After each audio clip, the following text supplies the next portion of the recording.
Hello everyone. So friends, in our previous lecture we saw that how we can use Mockito JUnit runner and use the Mockito annotations in our test cases. Now in this lecture we'll see yet another way to use Mockito annotations in our test cases in JUnit 4 using the Mockito annotations class. So friends, let's go to IntelliJ and see the demonstration of it. So friends, here you can see that in our previous lecture we used @runwith and we provided a runner, Mockito JUnit runner. So friends, with JUnit 4 there is a limitation that we can use only one runner on our test. So sometimes it may happen that we need the other runners, such as runner associated with Spring framework or any other framework. So that time we can't use both the runners here. So what we can do is, there is one more way to tell Mockito that we are using these annotations in our unit test.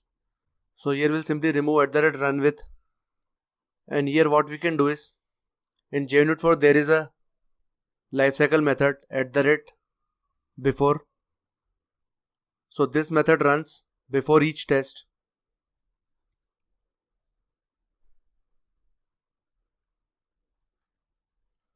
So this is the JUnit 4 lifecycle method.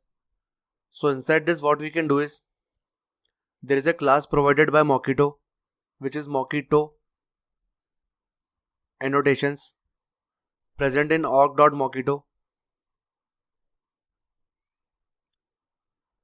So in this class there is a method initMocks, and this method takes in an object of the class where we are using these annotations. So here we simply provide this because this represents the instance of this test class. So friends, if I run the test case now without @runwith Mockito JUnit runner class,